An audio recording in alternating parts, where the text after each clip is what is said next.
მაღალი და ნამდვილად თბილი კულა, უნიკალური თითქმის მარადიული მასალისგან, რომლის დამზადებაც ძალიან მარტივად და იაფად შეგიძლიათ თავად. ვარიანტი, როცა უფრო სწრაფად გააკეთებთ ვიდრე იღებთ. ეს კულა უკვე დროით დამოცდილია. ამ მასალის კულებზე შეგიძლიათ მარტივად დაადოთ თითქმის ნებისმიერი მოპირკეთება, რაც მათ ნამდვილად უნიკალურ იოს მისცემს. ეს უნიკალური კულები შეიძლება გამოიყურებოდეს უბრალოდ და ფუნქციურად, ან შეიძლება მართლაც მდიდრულად. ისინი შესაფერისია დამცხები მებაღეებისთვისთვის, გამოცდილ მებაღე ფანატებისთვის და იმ მებაღეებისთვისაც, ვინც ცდილობს ბაღი ლაქშერი ზონად აქციოს. კულები ყველა ფენისა და წრისთვის. ესეთი საწოლები აქტიურად უწყობს ხელს დიდი რაოდენობის ხარისხიანი და სასარგებლო ბოსტნეულის მიღებას, თუნდაც სარისკო მიწათმოქმედების ზონებში. ეს ვიდეო მთელი წლის განმავლობაში გადავიდა. ბევრი ფასეული ინფორმაცია, ამიტომ ყველაფერს თანმიმდევრულად მოგიყვებით. ჩაის 100 გრამს დაისხით და დავიწყოთ. ყველას მოვესალმებით. ჩვენი პირველი კულების გვერდები, რომლებიც დამზადებულია დეკორატიული ანტისეპტიკული საღებავით დაფარული გლუვი დაფისგან, რამდენიმე წლის შემდეგ ასეთ მდგომარეობაში აღმოჩნდა. დაფები მაგრდებოდა ლითონის სარჭებზე, რომლებიც მიწაში იყო ჩარჭობილი. ახალ კულას პირდაპირ ძველი კულის ადგილზე გავაკეთებთ. წლების განმავლობაში, რაც სოფელში გადავედით, ჩვენი კულები ნამდვილ ევოლუციას განიცდის. ძველებს უფრო პროგრესული ახალი კულები ცვლის. ვიწრებ მიწის ამოღებას. როგორც ყოველთვის, ყველაფერი მონიშნვით დავიწყე. ახალი კულა თითქმის 5.5 მეტრის სიგრძის და 1 მეტრის სიგამის იქნება. გამოცდილებიდან გამომდინარე, ვფიქრობ, რომ ასეთი ზომა ოპტიმალურია. ვაგრძელებ მიწის ამოღებას. შემდეგ გამოვიყენებ ექსტრუზიულ კაპ-პოლისტიროლს. მისი სტანდარტული ფურცლები თითქმის 60-ზე, თითქმის 120 სანტიმეტრია. ვამთავრებ ნარჩენებს ბალონის ძირზე, რომელიც წინა სამშენებლო სეზონიდან დამრჩა. კაპის პისტოლეტი გაფუჭდა, ნუ მიცქენთ პროცესის არაესთეტიკური სახის გამო. 3 სანტიმეტრიანი სისქის ფურცლებს ზოლად ვაწებებ. მათ აქვთ L-ფორმის კიდე, რომელსაც ფრთხილად ვაცხებ პოლიურეთანის წებოვან კაპს. შეკვრამდე ზემოდან სიმძიმეს ვადებ, ხოლო თბილ გარემოში წებოვანი კაპი სულ რაღაც 20 წუთში იკვრება. პენოპოლისტიროლის სამშენებლო დანით, ცვლადი პირებით შესანიშნავად იჭრება. ფურცლებით თუ ვიანგარიშებთ, სიგრძეში კულა იქნება 4 და 9 ექსტრუზიული პენოპოლისტიროლის ფურცლის ტოლი. ხშირად არხის პესნიაში კოსაკა მაყურებლებს თხოვენ, რომ ვიდეოები ასეთი მოკლე სცენებით არ დაამონტაჟოს. მუდმივად აჩქარებული მსოფლიო სულ უფრო და უფრო მეტ სისწრაფეს მოითხოვს. ეს კლიპური კულტურაა. მან კლიპური აზროვნება და მრავალამოცანიანობა წარმოშვა. მოჭარბებულ გამაგრებულ კაპს ვჭრი. ვიხენებ ბათქაშის ტუტეგამძლე მინისბადეს. მის პარამეტრებს ეტიკეტზე შეგიძლიათ გაეცნოთ. მოდით ამ ვიდეოში ვეცდები არ ვიჩქარო. მithumetes თემა ბაღისა აუჩქარებელი. ბადეს ვჭრი ზოლებად ექსტრუზიული კაპ-პოლისტიროლის ნამზადების ზომების მიხედვით. მაყურებლები, რომლებიც მშენებლობის თემატიკას ემხრობა, არ ხფეს ნიაშიკოსეკაზე, რა თქმა უნდა, ამ პროცესს არაერთხელ უნახავთ. მაგრამ მებაღეებმა, რომლებიც ვიცი, არხზე არც თუ ცოტაა, შეიძლება რაღაც გამოტოვეს. ამიტომ ვცდილობ კიდევ ერთხელ თვალსაჩინოთ ვაჩვენო ეს მარტივი მოქმედებები.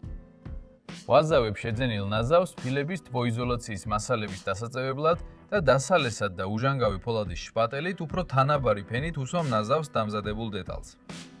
გადავდივარ შპატელის კბილანებიან მხარეს, ვაშორებ ზედმეტწებოს და მინისბადეს მასში ვამაგრებ. ზემოდან ბადეზე გადამაქვს შპატელის სწორი მხარე. თუ წებოს ფენა საკმარისია, ბადეს მარტივად ჩავდივთ მასში და ზემოდან გავასწორებთ. ფართო შპატელით საბოლოო სისტორეს ვაძლევ. აქ როგორც ჩემი პროექტის დომზათის $10 კედელზე, ასევე მაღალი თბილი ქვის ბორდზე, პროცესი ერთნაირია, ხოლო თვითხირებულება ძალიან დაბალია.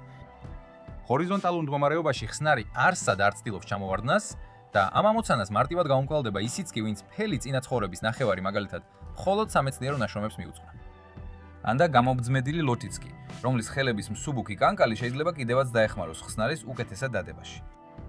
სხვადასხვა პროექტში დომზათის $10 ექსპერიმენტის სახით რამდენიმე კედლის დამზადებისას თბოიზოლაციის ნაზავის ნაცვლად გამოვიყენე ყველაზე იაფი ფილების წებო. ის აშკარად უფრო იაფია. ხოლო პირველი კედლისთვის საერთოდ ჩვეულებრივი სალესი ნაზავი გამოვიყენე. ის კიდევ უფრო იაფია, ვიდრე ყველაზე იაფი ფილების წებოს წებო. გამშალობის შემდეგ, რაც თბილამინჩი საკმაოდ სწრაფად ხდება, ნამზადებს ვაბრუნებ. საერთოდ მთელ გრძელზე ნიადაგი ამოვიღე დაახლოებით ნიჩბის სიღრმეზე, ხოლო კიდეზე, სადაც პირველ ბორცს დავაყენებ, ჩავღრმავდი დაახლოებით 30 სანტიმეტრამდე.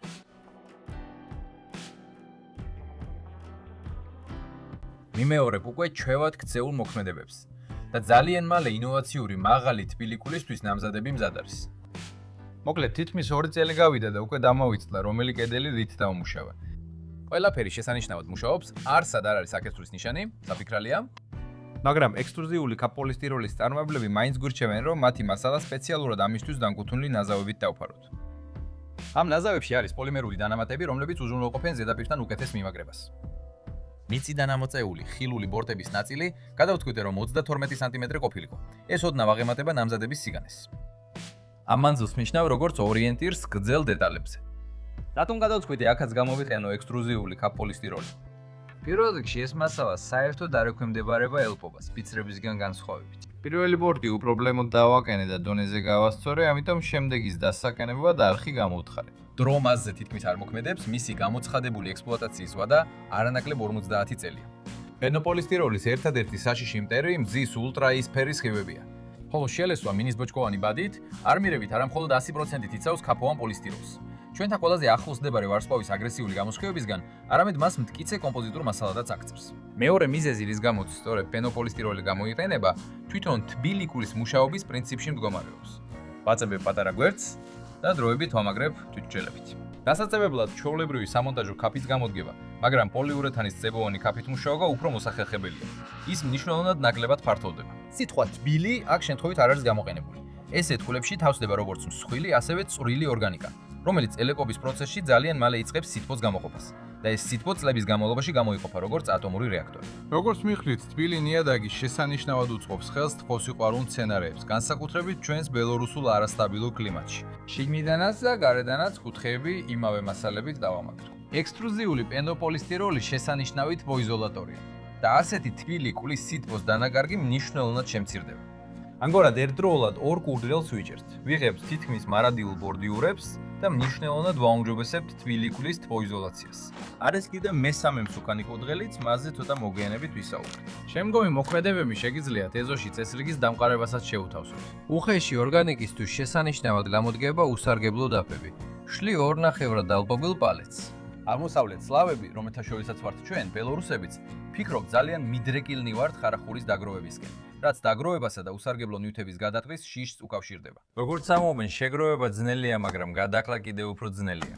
ეს ტუალეტი უკვე ძალიან დიდი ხანია, რაც აღარ არის საჭირო, მაგრამ მისი ჩონჩხი მაინც იდგა. ძიმე გულით, მაგრამ მაინც ვიპოვეთ ძალა და დავანგრიე ეს ძველი ნაგებობა.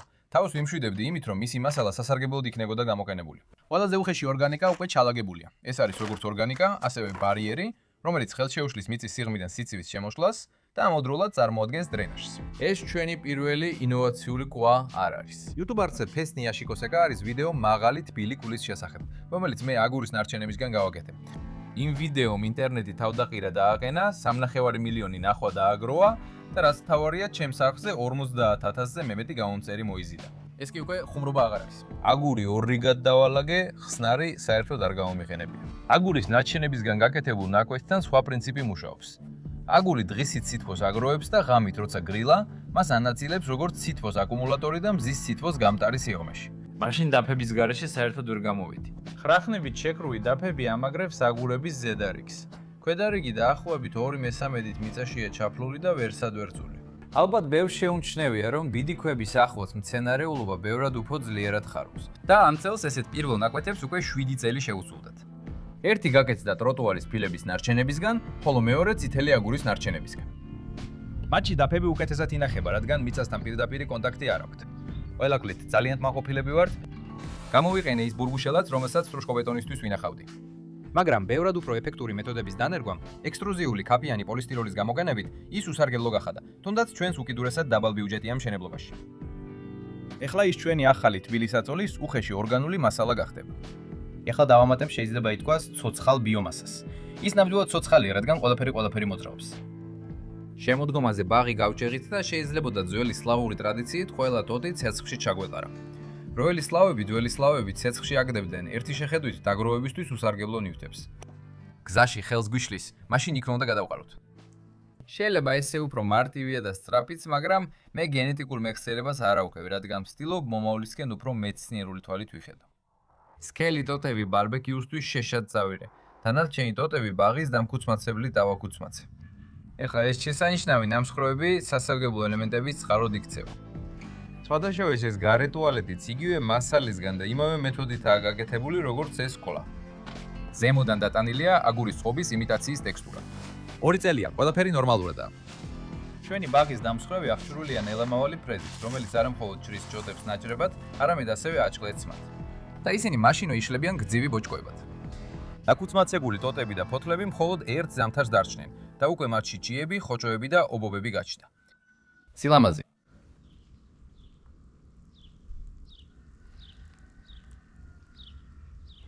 დასამატებელია, რომ მაღალი კვლები, იმის გამო, რომ ისინი მიწის ზედაპირზეა ამაღლებული, გაზაფხულის მზის სხივებით უფრო სწრაფად თბება. ისინი თითქოს გამოყოფილია საერთო ჯერ კიდევ ცივი მიწის მასისგან. შემდეგ გამოიტანება ცვრილი ორგანული მასალა. ამისთვის ვიტანებ კომპოსტერის შუა და ზედა ნაწილის შემცველობას. მასში ძირითადად ნაწილობრივ დაშლილი გაზომის ბალახი, ფოთლები და სხვა მცენარეული ნარჩენებია. სუქთა ჰუმუსი, რომელიც ფსკერიდან ამოვიღე, გვერდზე გადავდე. შეგიძლიათ დაამატოთ იგი ზედაფენაში, ან არ დაამატოთ და გამოიტანოთ ბაღის სხვა ადგილებში.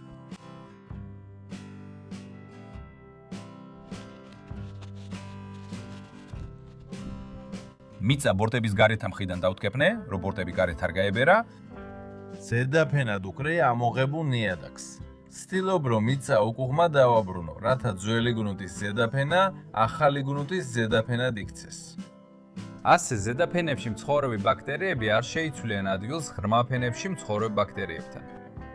ასე თქმაც არ ვარავთ, რადგან მიწა მათში ყოველთვის ტყვიერია.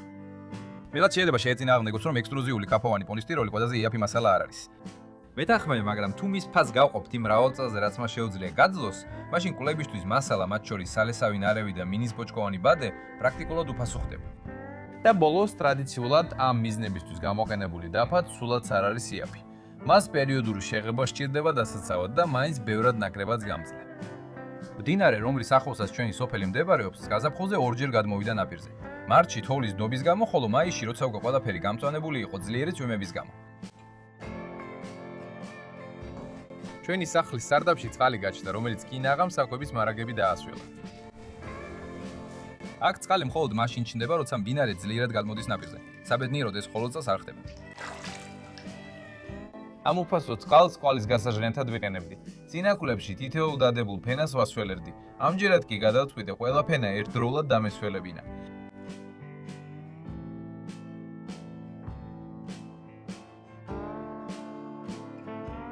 თომა მითხრა, რომ ამ ადგილას არასწორად მოვიქეცი და დიდი ტალახი გავაჩინე. მაგრამ საინჟინრო თვალსაზრისით ეს კარგი ტესტია ყვალის კედლების სიმტკიცეზე. და მათ ეს გამოცნა წარმატებით ჩააბარეს. წყლით დაჟდენთილი მიწა ბევრად უფრო მძიმეა, ვიდრე ოდნავ ნესტიანი.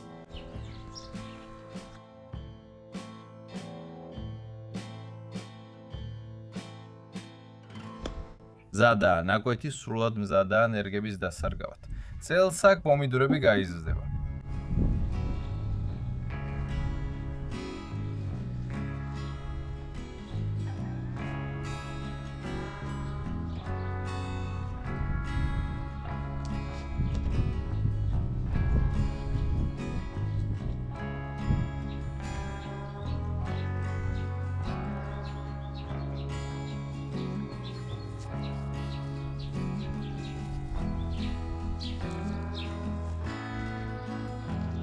თვალთ ყურადღება მიაქციოთ. ჩვენ შევნიშნეთ, რომ თბილი კულები მაქსიმალურ ეფექტურობას პირველ წელს არ აღწევენ, არამედ მეორე წლიდან. მაგრამ პირველ წელსაც მოსავალი საკმაოდ კარგი იყო. ძალხს ისეთი სახე აქვს, რომ ჩანს რაღაც დააშავა.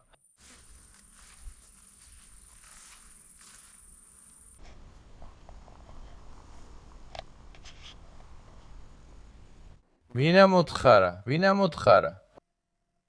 ყველაფერი, რასაც ხვებოდი, გადაღებულია გასულ წელს. ასე გადაიტანა ზამთარი ჩვენსმა ექსპერიმენტულმა ინოვაციურმა თბილმა კვამ ექსტრუზიული კაფოლისტიროლისგან. ერთი წელი გავიდა, მაგრამ ყველაფერი ზუსტად ისე გამოიყუნება, თითქოს აფლახან გაკეთდა. გვერდები ისეთივე სწორია, არანაირი ბზარი არ გაჩენივა და გამაგრებითი ფენა ყველგან მტკიცედ და საიმედოდ არის დამაგრებული. ახალი ბაღის სეზონისთვის მოვახერხე ამ თვითმაორი დამხმარის შეძენა. ბაღის ეტლში Greenworks G40 GCK4 სვამ აკუმულატორს ვრთავ, ვაჭერ გამბლოკვას, ვატრიალებ გაზის სახეურს და ეტლი მშვენივრად იწყებს მოძრაობას. აკუმულატორი სხვათა შორის ასევე შეესაბამება ჩემს Greenworks-ის ჯაჭვურ ხერხს და კიდევ მთელი რიგი ბაღის ინსტრუმენტებისთვის, რომლებიც იმედი მაქვს მომავალში კიდევ მექნება. მინდა გაჩვენოთ დაპირებული მესამე მსუქანი კურდღელი, რომელიც პირველ ორთან ერთად ერთი გასწვევით მოვკალი. ასეთი კვლევის მოსაპირკეთებლად ძალიან ფართო სპექტრის ხელმისაწვდომი სამშენებლო მასალებია გამოსაყენებელი. ვიყენებ კერამიკული წებოს და თბოიზოლაციისთვის განკუთვნილი წებოვანი ნარევების ნარჩენებს, რომლებიც წინა სამშენებლო სამუშაოებიდან დამჭა. დაგჭირდება ჩვეულებრივი სამშენებლო ქვიშაც. Greenworks-ის ბაღის ეტლებს აქვს წამყვანი ხიდი დიფერენციალით, როგორც ნამდვილი ავტომობილის შემთხვევაში. ეს უზრუნველყოფს შესანიგრად შესანიშნავ მანევრირებას. ტვირთამწეობა 100 კილოგრამია. ასეთი ტვირთის გადატანა საერთოდ ძალისხმევის გარეშე შემიძლია. ბადესში ვიწრო ზოლებად, რათა გავამაგრო ჯერ კიდევ დაუცველი ბოლოები. მაღალმა თბილმა კვლავ ღირსეულად გაუძლო ერთწლიან გამოცდას დროსა და მრავალრიცხოვანი გატინვა გავღობის ციკლებით. ამიტომ თავად დავიწყებ მის მოპილკეთებას. ვინც ამცდას იმეორებს წელიწადს ლოდინი არ სჭირდება. მე მიჩვეული ვარ, ყველაფერი მაქსიმალური ეკონომიით გავაკეთო, მაგრამ იმ ბაღის მოყვარულებს, ვინც ასეთ მკაცრ ეკონომიას არ მისდევს, საზღვრისთვის შეუძლიათ გამოიტანონ 50-იანი საკანალიზაციო მილი. ძალიან ეფექტურად გამოიყურება. მას ცოტა დამუშავება სჭირდება ხერხით. ასეთ საზღვარი გამოვიყენე ხელნაკეთ 300 ლიტრიან აუზში ჩვენი საზაფხულო შხაპისთვის. სხვათა შორის მთელი შხაპი, ისევე როგორც კედლები პროექტში სახლი $1000-ად, ისევე როგორც გარე ტუალეტი გაკეთებულია მსგავსი კulis ტექნოლოგიით. კარის ზრიობით შხაპში მოპრიკეთებულია საკანალიზაციო მილი და თუ მილს შეგებავთ, ძალიან დიდხანს გაძლევს. მაგრამ კვლავ შხაპი არ არის, ამიტომ მილს არ გამოვიყენებ. ცემენტჩენთველი ნარევების სრულ სიმტკიცეს 28 დღის შემდეგ იძენს და რადგან უკვე მთელი წელი გავიდა, დამუშავება ახლა სულ სხვანაირად ხდება ვიდრე პირველ გამაგრების შემდეგ. სწავლობ ნამდვილი გუნებრივი ქვის სტრუქტურას. ჩვენი მთავარი სახლის ცოკოლი და სახლის გარშემო ბეტონის ზოლი სწორედ ამით არის მოპირკეთებული.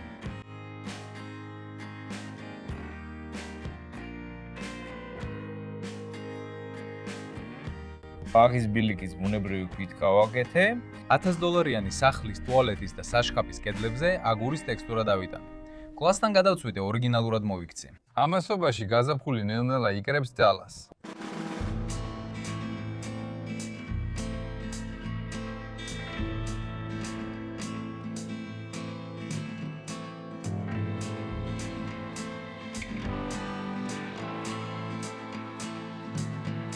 მოძველილ ნაზავს უხვად ვამატებ ქვიშას.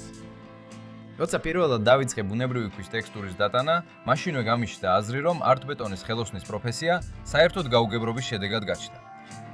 მეჩვენა, რომ ნებისმიერი, ვინც ბავშვობაში ერთხელ მაინც აუშენებია ქვიშის ციხე მდინარის პირას სიცხეში, ასეთ ამოცანას უპრობლემოდ დაუმკლავდება. მით უმეტეს, რომ ცემენტ-შემცველი ნარევებისგან ფორმების გაკეთება ბევრად უფრო მოსახერხებელია, ვიდრე სველი მდინარის ქვიშისგან. ამიტომ ეს უსაქმრე არტბეტონში კი ალბათ უბრალოდ ისარგებლეს ჩვენი და თქვენი სიზარმაცით და სურვილის არქონით. თავად გვეცადა ასეთი სამუშაოების გაკეთება. ახლა კი ჭკვიანდური სახით ურევენ ქვიშას ცემენტთან, ამატებენ საიდუმლო დანამატებს და საკუთარ ფასს ზრდიან. ფიქრობ, რომ კაფელის წებოში და თბოიზოლაციის ნარევებში უკვე არის ყველა საჭირო დანამატი. პირველი ნაბიჯებისთვის ამ მიმართულებით, მათი გამოყენება ყველაზე უთხუარი და საიმედო ვარიანტია. მთელი ტექსტურისთვის სულ 1/9 ვედროს ნაზავი დამჭირდა, თანაც მისი ნახევარი ქვიშაა. ეს საქმე სასიამოვნოა და ნერვებსაც კი ამშვიდებს.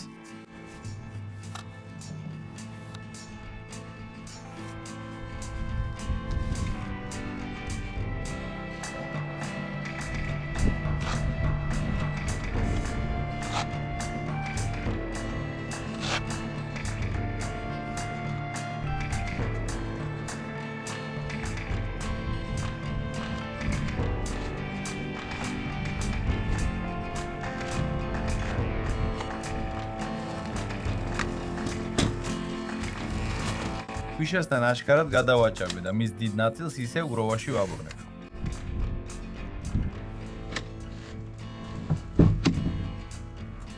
შემდეგ დაგჭირდება ესეთი ძალიან მარტივი შეუნაკეთი ინსტრუმენტი, რომლითაც მუშაობას ვიწყებ რამდენიმე საათში ფენის დატანის შემდეგ.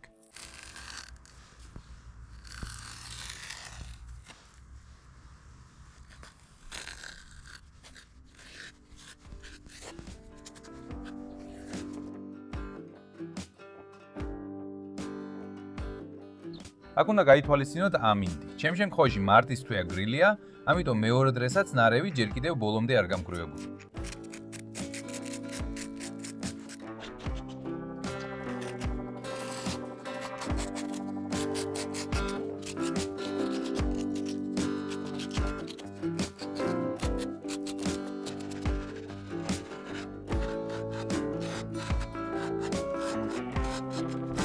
რადგან ეს უბრალოდ ბადის ხოა, ყველაფერს მინიმალური ძალისხმევით ვაკეთებ. შპატელით გავფხიკე, ფუნჯით გავასუფთავე. ფიქრობ საკმარისია? თავარია დროულად გაჩერდე, რადგან საუკეთესო კარგის მტევრია. ნამდვილად ამოდგება.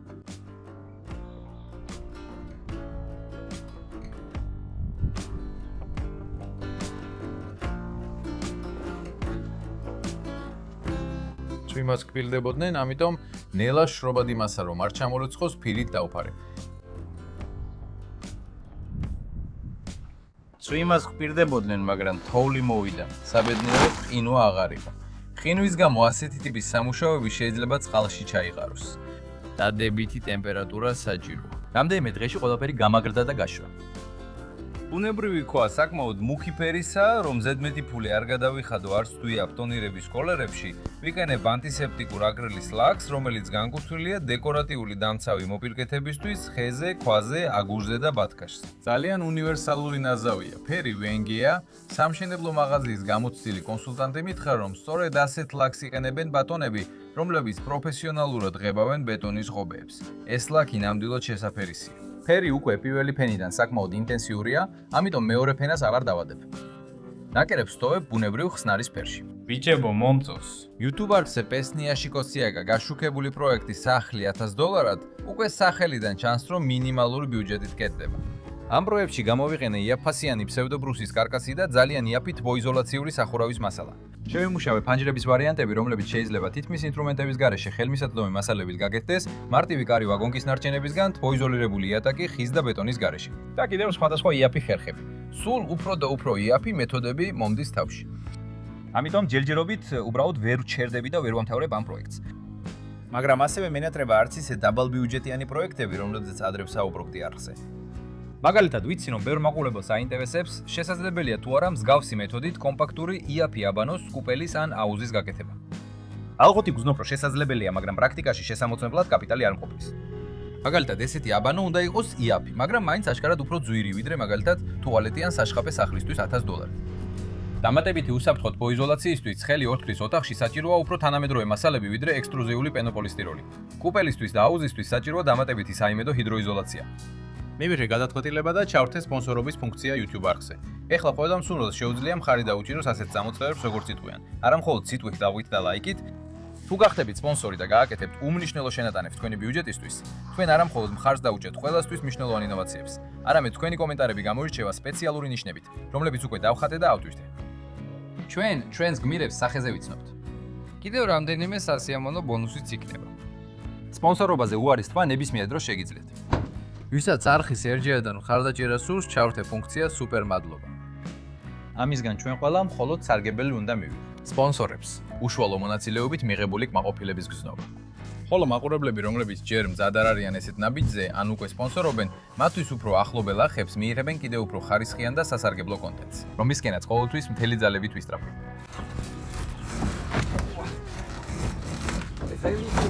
კაჩავ. არ კაჩავ. მოიცადე დადე, რა ხდებდა? სპონსორობის ფუნქცია რუსეთიდან მაყურებლებისთვის მიუწვდომელია. ამიტომ არხის მხარდაჭერა შეგიძლიათ ბუსტის სერვისის მეშვეობითაც. ბუმული ვიდეოს ქვეშაა. იქაც არანაკლებ სასიამოვნო მომენტები არის.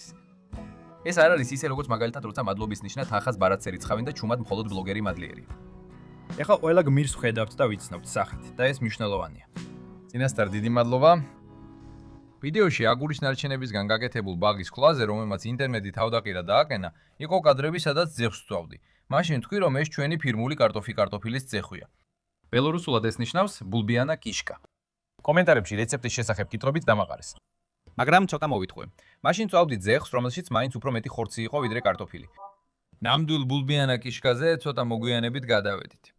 მინდა ამ შესაძლებლობით ვისარგებლო. და ძალიან მოკლედ წარმოგიდგინოთ დიდი ხნის ნანატრი რეცეპტი. ჩვენ დაგჭირდება სულ ცოტა ღორის მუცლის ხორცი, ხახვი. მასზე ბევრად მეტი კარტოფილი, ღორის ნაცლავი, სანელებლები. შრით ღორის მუცლის ხორცს, ვაცხელებთ ტაფას და ვიწყებთ შეწვას. სანელებლებს ვამატებთ გემოვნებით. კარტოფილის ძეხვი ბევრად უფრო სასარგებლოა ვიდრე ხორცის. და რაც თავარია, ბევრად იაფიჯდება, ხოლო გარეგნულად თითქმის იგივეა.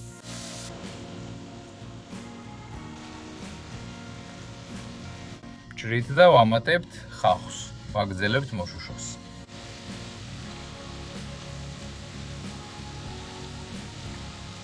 თითქმის დამავიწყდა, კიდე კვერცხს დაგვჭირდება. შესანიშნავი კერძია სტუმრების მისაღებად და არა იმიტომ რომ არ გინანება, არამედ იმიტომ რომ ძალიან გემრიელი.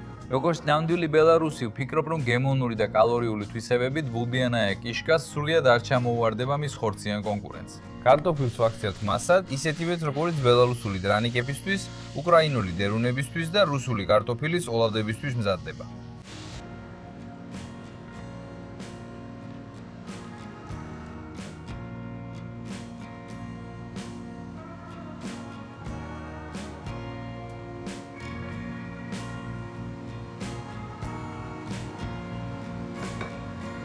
ის უნდა იყოს ასეთი ბრტყელი. სოლი ამბობს, რომ ძეხვის შევსება ზედმეტის გარეშე უნდა, თორემ ბულბიანაია კიშკა შეტვისას შეიძლება გასკდეს.